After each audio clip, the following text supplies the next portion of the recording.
ტიტანიკის ისტორია ჩვენ უკვე რამდენიმე ვიდეოში განვიხილეთ. ვისაუბრეთ ყველა დეტალზე მისი მშენებლობის იდეიდან ჩაძირული ტიტანიკის აღმოჩენამდე. ახლა კი დროა იმ ხარისსაც შევეხოთ, სადაც ფაქტებს ლეგენდები ენაცვლება. გესმით? ესმის ვინმეს? საიდუმლოებები, წინასწარმეტყველებები და მითები, რომლებიც დღემდე აჩრდილივით დაყვება ტიტანიკის ისტორიას. ეს არის ტიტანიკის მითები და შეთქმულების თეორიები. ვიდეო, რომელიც გამოგზაურებთ რეალობისა და ფანტასტიკის ზღვარზე. ეს არის ისტორიები, რომლებიც დაკავშირებულია ჩაუძირავი გემის ცნობილ მითთან. მუსიკოსების მიერ გემზე შესრულებული ბოლო სიმღერის ლეგენდასთან და სხვა ბევრ მითთან. ამ ვიდეოში სწორედ ამ მისტიკურ ისტორიებს მოგიყვებით და მითიურ სამყაროში გამოგზაურებთ. მანამდე კი გამოიწერე არხი, დაალაიქე ვიდეო, რათა არ გამოგჩეს ჩვენი მომდევნო საინტერესო ისტორიები. ტიტანიკის ჩაძირვამ მრავალი ქალაქური ლეგენდის შექმნა განაპირობა. მოდი დავიწყოთ უილიამ სტედის ლეგენდი. ამ მითის თანახმად პირველი კლასის მგზავრმა უილიამ თომას სტედმა წინასწარი ხედვით ტიტანიკზე საკუთარი სიკვდილი იწინასწარმეტყველა. ემოციებს ამძაფრებს მის მიერ 10 წლეულებით ადრე დაწერილი ორი მოთხრობა. პირველს ჰქვია ამბავი შუა ატლანტიკაში ჩაძირული საფოსტო ორთქმავლის შესახებ მოყოლილი გადარჩენილის მიერ. ის დაიწერა 1886 წელს და მოგითხრობს ფოსტის ორთქმავლის სხვა გემთან შეჯახებაზე, რამაც სამაშველო ნავების ნაკლებობის გამო დიდი რაოდენობით ადამიანების სიცოცხლე შეიწირა. მეორე ნაწარმოებს ძველი სამყაროდან ახალ სამყარომდე ჰქვია და ის 1892 წელს დაიწერა. ბედის ირონიით, სწორედ ის მოთხრობა ტიტანიკის მფლობელი კომპანიის White Star Line-ის გემის Majestic-ის ისტორიას ყვება, რომელიც აისბერგთან შეჯახებული გემის მგზავრებს გადაარჩენს. ტიტანიკის მგზავრები სტედის ბოლო საათების შესახებ ძალიან ცოტას ამბობდნენ. თურმე იმ საბედისწერო ღამეს სტედი 11 კერძისგან შემდგარ ვახშამზე დიდი ენთუზიაზმით ყვებოდა საინტერესო ისტორიებს, მაგრამ შემდეგ 22 საათსა და 30 წუთზე დასაძინებლად წასულა, მას შემდეგ კი რაც გემი აისბერგს შეეჯახა, სტედი რამდენიმე ქალსა და ბავშვს სამაშველო ნავებში ჩასვლაში დაეხმარა. თავისი სამაშველო ჟილეტი სხვა მგზავრს გადასცა. მოგვიანებით გადარჩენილმა ფილიპ მოკმა დაინახა, რომ სტედი და ჯონ ჯეიკობ ასტორ მეოთხე ტივს ეჭიდებოდნენ. ფილიპმა თქვა, რომ მათ ფეხები გაეყინათ და ორივე დაიხრჩო. სტედის ცხედარი ვერ იპოვეს. რადგან ლიტერატურული ნაწარმოებები ვახსენეთ, აუცილებლად უნდა შევეხოთ მოთხრობას, რომელსაც ჰქვია ტიტანის ჩაძირვა, ანუ ამაოება. ნოველა მორგან რობერტსონმა დაწერა და მას თავდაპირველად ამაოება ერქვა. ის პირველად 1898 წელს გამოიცა. 1912 წელს მას სახელი დაემატა და ტიტანის ჩაძირვა ეწოდა. ნოველაში საუბარია გამოგონილ ამერიკულ ოკეანურ ლაინერზე, სახელწოდებით ტიტანი, რომელიც აისბერგთან შეჯახების შემდეგ ჩრდილო ატლანტიკის ოკეანეში იძირება. მიუხედავად იმისა, რომ რომანი ტიტანიკის ჩაფიქრებამდე დაიწერა, არსებობს გარკვეული უცნაური მსგავსება გამოგონილ და რეალურ ვერსიებს შორის. ტიტანიკის მსგავსად გამოგონილ გემი ჩრდილო ატლანტიკის ოკეანეში აისბერგთან შეჯახების შემდეგ აპრილში ჩაიძირა და მოთხრობაშიც გემზე ყველა მგზავრისთვის საკმარისი სამაშველო ნავები არ იყო. ასევე არსებობს მსგავსება ზომაში, სიჩქარესა და სამაშველო აღჭურვილობაში. ტიტანიკის ჩაძირვის შემდეგ ზოგიერთი ადამიანი ნოველის ავტორს რობერტსონს წინასწარმეტყველებასა და ნათელმხილველობას მიაწერდა, რასაც თავადმწერალი ცხადია უარყოფდა. მეცნიერებით სიუჟეტურ მსგავსებას რობერტსონის გემთმშენებლობისა და საზღვაო ტენდენციების ფართო ცოდნას მიეწერდნენ. სხვა შორის კიდევ იყო ტიტანიკის ბედის მსგავსი სიუჟეტური ნოველები, მაგალითად, ერთი ამერიკული ჟურნალის 1912 წლის 1 მაისის ნომერში გამოქვეყნდა ნოველა სახელწოდებით კატასტროფის თეთრი აჭრდილი, რომელშიც აღწერილი იყო ატლანტიკის ოკეანეში ოკეანური ლაინერის აისბერგთან შეჯახება, გემის ჩაძირვა და მგზავრების ბედი. 1912 წელს გერმანიაში ტიტანიკის პირველივე საბედისწერო მოგზაურობამდე ერთი თვით ადრე გამოქვეყნდა რომანი ატლანტიდა. ატლანტიდა არის რომანტიული ისტორია, რომლის მოქმედება გამოგონილ ოკეანურ ლაინერ როლანდზე ვითარდება. მასაც ტიტანიკის მსგავსი ბედისწერა აქვს. კარგი, ახლა ნაწარმოებებიდან გადავიდეთ კიდევ ერთ საკმაოდ ჩახლართულ ისტორიაზე. ტიტანიკთან დაკავშირებული ერთ-ერთი ყველაზე ცნობილი ამბავი გემის ორკესტრის ისტორია. 15 აპრილს 8-კაციანი ორკესტრი ვოლეს ჰარტლის ხელმძღვანელობით პირველი კლასის ლაუნჯში შეიკრიბა, რათა მგზავრებისთვის შვიდი და ტკბილი ემოციები მიენიჭებინა. მოგვიანებით ისინი გემბანის წინა ნახევარზე გადავიდნენ. აქ გავჩერდეთ. ბიჭებო, როგორც კაპიტანმა გვითხრა, მშვიდად პანიკის გარეშე. საქორწინო ვალსი. ორკესტრი აგრძელებდა დაკვრას, მაშინაც კი როდესაც აშკარ გახდა, რომ ტიტანიკი იძირებოდა და ხალხი იღუპებოდა. დაკვრას რა აზრი აქვს, მაინც არავინ გვისმენს. არც ვახშამზე გვისმენენ. დაუკრათ, გავთმებით. ორფეუსი. ბევრი ვარაუდი არსებობდა იმის შესახებ, თუ რომელი იყო მათი ბოლო სიმღერა. პირველი კლასის კანადელ მგზავრს ვერა დიქს და კიდევ რამდენიმე მგზავრს უთქვამთ, რომ ბოლო მელოდია, რომელიც მუსიკოსებმა შეასრულეს, იყო უფრო ახლოს ღმერთო შენთან. თუმცა ვოლტერ ლორდის წიგნში დასამახსოვრებელი ღამე მოტანილი იქნა ტელევიზიის ოპერატორ ჰაროლდ ბრაიდის 1912 წლის ანგარიში, სადაც მან მიუთითა, რომ გემის ჩაძირვამდე ცოტა ხნით ადრე სიმღერას შემოდგომა შემოესმა. ითვლება, რომ ბრაიდს ან ფრანსუა ბარტელემონის ჰიმნის მელოდია ჰქონდა მხედველობაში, რომელიც ცნობილია როგორც შემოდგომა, ან არჩიბალდ ჯოისის იმ დროს პოპულარული ვალსის შემოდგომის ოცნების მელოდია. თუმცა ბარტელემონის შემოდგომა White Star Line-ის გემების რეპერტუარში არ შედიოდა, ხოლო არჩიბალდ ჯოისის ნაწარმოებს ორკესტრი ნამდვილად უკრავდა.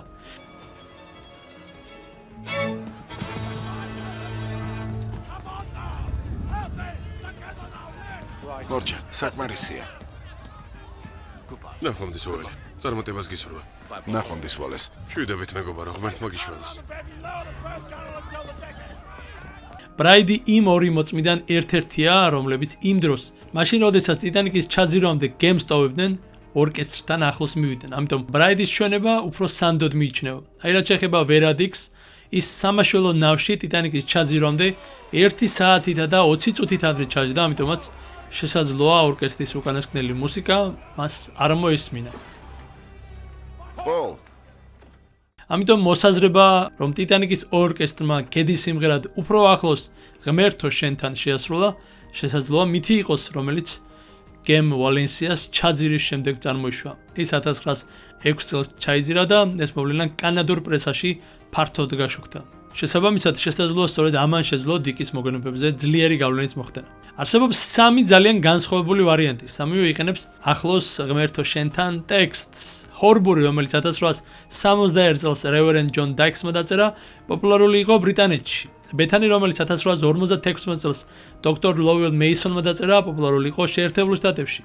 ჰიმთან დაკავშირებული მესამე მელოდია, პროპიორ დეო, დაწერილია სერ არტურ სალივანის მიერ და ისიც ასევე პოპულარული იყო ბრიტანეთში. მუსიკოსების ეს სცენა ტიტანიკზე გადაღებულ ალბათ ყველა ფილმში ჩანს, მაგალითად 1953 წლის ფილმში გამოყენებულია მელოდია ბეთანი. ამავე მელოდიას იყენებს ჯეიმს კამერონი 1997 წლის ფილმში ტიტანიკი, თუმცა ჰორბერი ანგლიკანური ვერსია იყო, ხოლო პროპიორ დეო მეთოდისტური ვერსია. აი ტიტანიკის ორკესტრის ხელმძღვანელი უელეს ჰარტლი ღვთისმოსავი მეთოდისტი ყოფილა.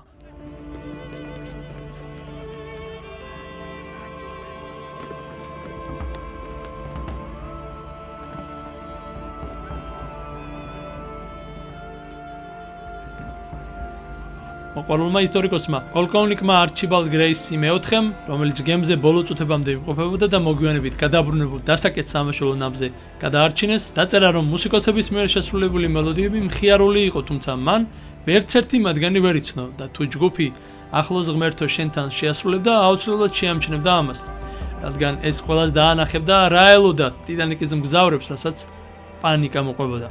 ბატონებო, ამ საღამოს თქვენთან ერთად დაკვრა დიდი პატივი იყო. ახლა გადავიდეთ ჩაუძირავი ტიტანიკის ცნებაზე. ამბობენ, რომ ტიტანიკს ჩაუძირავ გემს უწოდებდნენ და ეს აისახა კიდეც ტიტანიკზე გადაღებულ ცნობილ ფილმში, თუმცა გავრცელებული მითების საწინააღმდეგოდ ტიტანიკი არასდროს ყოფილა ცალსახად ჩაუძირავი ტიტულის მქონე. თუმცა ამის მიუხედავად, ბევრმა გადარჩენილმა მგზავრმა გაიხსენა, რომ ისინი გემს ჩაუძირავად თვლიდნენ. ამ გემის ჩაძირვა შეუძლებელია. ის რკინისაა, სერ. გარწმუნებ ჩაიძირება. გემთ შენებელ კომპანიას არასდროს უთქვამს, რომ გემი ჩაუძირავი იყო, მაგრამ White Star Line-ის სარეკლამო კომპანიაში ხაზგასმული იყო ოლიმპიკისა და ტიტანიკის უსაფრთხოება. მათ თქვეს, რომ რამდენადაც ეს შესაძლებელია, ეს ორი შესანიშნავი გემი შეიქმნა იმისთვის, რომ არასდროს ჩაიძიროს. თუმცა მსგავსი განცხადებები მაშინ სხვა კომპანიების მხრიდანაც კეთდებოდა, მაგალითად, ასე იყო ლუსიტანიას ან მავრიტანიას და ასევე გერმანული ლაინერების კაიზერ ვილჰელმ დე გროსეს და კაიზერ ვილჰელმ მეორეს შემთხვევებში. ის რომ რატომ მიიჩნეოდა ტიტანიკი რთულად ჩასაძირ გემად, ჩვენ უკვე ვისაუბრეთ წინა ვიდეოში და ხაზი გავუსვით იმას, რომ ტიტანიკს წყალგამომტარი სივრცეები საკმაოდ ბევრი ჰქონდა. ეს ტექნიკური დეტალები შეგიძლიათ ნახოთ იმ ვიდეოში. ტიტანიკის ჩაძირვის შეუძლებლობის შესახებ პირველი უპირობო განცხადება გამოქვეყნდა გაზეთ New York Times-ში 1912 წლის 16 აპრილს საერთაშორისო საზღვაო კომპანიის ვიცე-პრეზიდენტის ფილიპ ფრანკლინის მიერ. ჩაძირვის შესახებ ინფორმაციის მიღების შემდეგ მან განაცხადა, რომ ტიტანიკი ჩაუძირავი ეგონა და ეს აზრი ეყრდნობოდა საუკეთესო ექსპერტებს. ფილიპს არ ესმოდა რა მოხდა ტიტანიკზე. ეს კომენტარი პრესამ აიტაცა და ამის შემდეგ ყისიერად და ფართოდ გავრცელდა აზრი, რომ ტიტანიკი ჩაუძირავი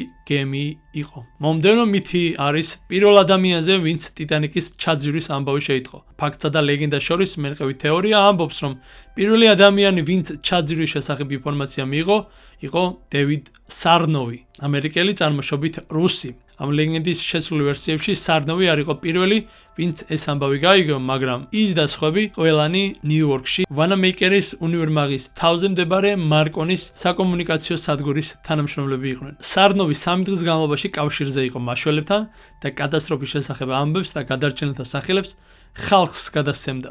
ამით მან უდიდესი პოპულარობა მოიპოვა, თუმცა იმდროინდელ არც ერთ გაზეთში არ არის ნახსენები სარნოვი. პირველადი მტკიცებულებების არარსებობის გათვალისწინებით სარნოვის ისტორია ლეგენდად უნდა ჩაითვალოს. ასევე აქვეა ისტორია SOS სიგნალზე. SOS სიგნალი არის მორზეს ამბანის საგანგაშო სიგნალი, რომელიც გამოიყენება საერთაშორისო დონეზე. ტიტანიკის ჩაძირვის დროს SOS სიგნალი ახალი შემოღებული იყო, ამიტომ გემის ოპერატორი ჯეკ ფილიპსი ძველი სტანდარტის CQD სიგნალის გადაცემას იწყებდა. ამ დროს მეორე ოპერატორმა ჰაროლდ ბრაიდმა ნახევრად ხუმრობით შესთავაზა მას, რომ გაგზავნე SOS სიგნალი. ეს ახალი სიგნალია და ეს შეიძლება შენი ბოლო შანსი იყოს მისი გაგზავნისთვისო. ეხმოდნენ ფილიპს. ამის შემდეგ ფილიპსმა დაიწყო SOS სიგნალის გაგზავნა ტრადიციულ SQD სიგნალთან ერთად. CQD. ასე სერ. დიახ, CQD. თუმცა ეს მოსაზრება შემდეგ გავრცელებული ხუმრობა შეიძლება იყოს, რადგან ტიტანიკის ჩაძირვა არ იყო პირველი შემთხვევა, როდესაც საერთაშორისო აღიარებული მორზეს ამბანის საგანგაშო სიგნალი SOS გამოიყენეს. SOS სიგნალი წარმოიშვა გერმანიის მთავრობის საზღვაო რადიოს რეგულაციებიდან და ძალას შევიდა 1905 წლის 1 აპრილს. თავდაპირველად მას არანაირი ტექსტური მნიშვნელობა არ ჰქონდა. ის უბრალოდ მორზეს ამბანის გამორჩეული თანმიმდევრობა იყო.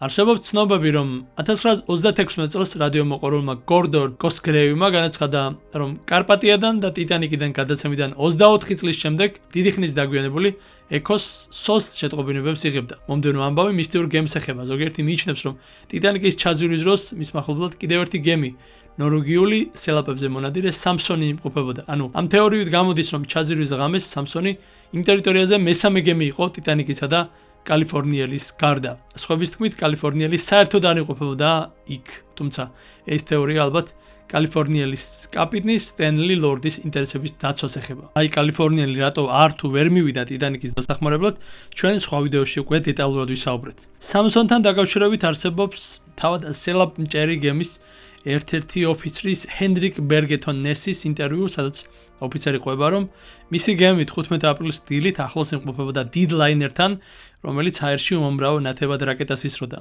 იმის გამო, რომ სამსონი სელაპებზე უკანონოდ ტერიტორიულ წყლებში ნადირობდა, გემის ოფიცრებმა სწრაფად გაცურვა გადაწყვიტეს. ეს მტკიცება ნაკლებ სავარაუდოა, რადგან ტიტანიკი ნიუფაუნდლენდის სანაპიროდან 811 კილომეტრით დაშორებით იმყოფებოდა, რაც ტერიტორიულ წყლებს გაცილებით აღემატება. ნესის თქმით, ეკიპაჟმა ტიტანიკის ჩაძირვის შესახებ მხოლოდ მაისის შუა რიცხვებში ისლანდიაში ჩასვლის შემდეგ შეიტყო. ტიტანიკის ისტორიკოსმა ლესლი რიდმა მოიპოვა ლოიდს ლისტის მიკროფილმის ჩანაწერები, რომლის მიხედვითაც სამსონი ისაფიორდურში 6 და 20 აპრილის შემდეგ კი 15 მაისს შევიდა. აპრილის თარიღები არ იძლევა იმის საშუალებას, რომ სამსონი 15 აპრილს ტიტანიკის სიახლოვეს ყოფილიყო. გარდა ამისა, ის აზრი, რომ კალიფორნიელის ეკიპაჟმა ტიტანიკის ნაცვლად სამსონი დაინახა, არალოგიკურია, რადგან მათი აღწერილობით ისინი ხედავდნენ დიდ ორთქლმავალს და არა სამსონის მსგავს პატარა გემს. და ყველაზე მთავარი, სამსონის ეკიპაჟის არც ერთ სხვა წევრს ნესის მოყოლილი არ დაუდასტურებია. მომდევნო თეორია ტიტანიკის წყევლას ეხება. როდესაც ტიტანიკი ჩაიძირა, გავრცელდა ინფორმაცია, რომ ბრიტანულ გემზე წყევლა არსებობდა. პრესამ სწრაფად დააკავშირა ტიტანიკის წყევლა White Star Line-ის ტრადიციასთან, რომ ისინი უარს ამბობდნენ მათი ახალი გემებისთვის შამპანურის ბოთლის მიტეხვაზე. ასევე ერთ-ერთი ყველაზე გავრცელებული ლეგენდა პირდაპირ კავშირშია ქალაქის, სადაც ეს გემი აშენდა, ანუ ბელფასტის სექტანტურობასთან. ვარაუდობდნენ, რომ გემს მიენიჭა ნომერი 390904, რომელიც სარკისებურად წაკითხვისას წააგავს ასოებს No Pope, ანუ არაპაპს, სექტანტურ ლოზუნგს, რომელსაც ჩრდილოეთ ირლანდიაში კათოლიკეების წინააღმდეგ ექსტრემალი პროტესტანტები იყენებდნენ. გემის ჩაძირვა მშენებელ კომპანიას Heartland and Wolves ანტიკათოლიციზმის გამო დაბრალდა. ამბობდნენ, რომ ამ კომპანიას ძირითადად პროტესტანტული სამუშაო ძალა ყავდა და სავარაუდოდ კათოლიკეების მიმართ მტრული დამოკიდებულება ჰქონდა. მხოლოდ დაქირავებული პროტესტანტები კომპანიის პოლიტიკის შედეგი იყო, თუ მის ბრალი რომ ბელფასტის ყურეში ძირითადად პროტესტანტული მოსახლეობა ცხოვრობდა, ეს უცნობია. იქნებ ორივე ერთად. თუმცა სინამდვილეში ოლიმპიკსა და ტიტანიკს შესაბამისად 400 და 401 ნომრები მიენიჭათ. კიდევ ერთი მითი ისაა, რომ ტიტანიკის ჩაძირვის დროს ბრიტანეთის მუზეუმიდან ნიუ-იორკში გადაჰქონდათ სავარაუდოდ მუმია, ეგვიპტური არტეფაქტი, თუმცა ეს ტყუილია აღნიშნული მუმია დღესაც ბრიტანეთის მუზეუმში ინახება. და მივადექით საფინალო თეორიას. ამბობენ, გემზე მყოფმა დიდმა შავმა ნიუფაუნდლენდის ჯიშის ძაღლმა რიგელმა უამრავი ადამიანი გადაარჩინაო. ამ თეორიის თანახმად, რიგელი სავარაუდოდ ტიტანიკის პირველ ოფიცერს უილიამ მაკმასტერ მერდოქს ეკუთვნოდა. მისტერ მერდოკ, გემზე რამდენი მგზავრია? 2200, სერ. მერდოკი ჩაძირვისას დაიღუპა, მაგრამ რიგელმა ერთ-ერთ სამაშველო ნავთან ახლოს მიცურა და ზოგიერთ მონათხრობში, როდესაც კარპატია ადგილზე გადარჩენილების საძებნელად მივიდა, რიგელმა ყეფა დაიწყო. ტიტანიკის სამაშველო ნავი ნომრით 4 სამაშველო გემ კარპატიას ცხვირის ქვეშ აღმოჩნდა და ჩაძირო დაემუქრა, რადგან ნავში მყოფ ადამიანებს დაღლილობის გამო ყვირილი არ შეეძლოთ. რიგელის ყეფამ კაპიტნის ყურადღება მიიქცია და ძრავების გაჩერება ბრძანა. მათ გადარჩენილების ძებნა დაიწყეს. სამაშველო ნავში მყოფი ყველა მგზავრი გადარჩა. 3 საათის შემდეგ რიგელი ყინულიანი წყლიდან მეზღვაურმა ჯონას ბრიქსმა ამოიყვანა, თუმცა ეს ამბავი, რომლის მოყოლად თავად ჯონას ბრიქსს მieწერება, დავისა და სკეპტიციზმის საგანი გახდა. ისტორიკოსებმა ამ ამბავში ეჭვი შეიტანეს. ისინი აღნიშნავენ, რომ არ არსებობს ჩანაწერი ვინმე ჯონას ბრიქსის შესახებ, რომელიც იმ დროს კარპატიაზე მუშაობდა. უფრო მეტიც, თავის ჩანაწერებში მეოთხე სამაშველო ნავით გადარჩენილთაგან არავის უხსენებია გადარჩენილი ძაღლი. ხოლო კარპატიამ გემის ძრავების სანამ მეოთხე სამაშველო ნავს იპოვიდა, დიდი ხნით ადრე გამორთო. ასევე ლეგენდის თანახმად ეს ყველაფერი დილის ნისლში მოხდა. ამის საწინააღმდეგოდ მოწმეთა ჩანაწერები და ფოტომასალა ამტკიცებს, რომ კატასტროფის შემდეგ დილას კარგი ამინდი იყო. არ არსებობს არანაირი მტკიცებულება იმისა, რომ უილიამ მერდოქს და მის მეუღლეს ადას ძაღლი ყავდათ. არ არსებობს არანაირი მტკიცებულება იმისა, რომ ჯონას ბრიქსი ოდესმე კარპატიას ეკიპაჟის წევრი იყო. ბევრი ვარაუდობს, რომ ეს ამბავი იმიტომ გამოიგონეს, რომ კატასტროფის შემდგომ პერიოდში გაზეთები ტიტანიკის შესახებ ისტორიების დაწერაში ფულს იძლეოდნენ. მაშასე, ტიტანიკის მითებზე საუბარს ამ ვიდეოში აქ დავასრულებთ. ბატონო, ამ საღამოს თქვენთან ერთად დაკვრა დიდი პატივი. თქვენ კი დაწერეთ კომენტარებში, გავაგზავნოთ თუ არა ტიტანიკის ისტორიის მოყოლა. გემზე, რომელიც სამუდამოდ დაიმახსოვრა კაცობრიობამ. რათა არ გამოგჩეს მომდენო ვიდეოები, გამოიწერე არხი და დაალაიქე ეს ვიდეო. დიდი მადლობა.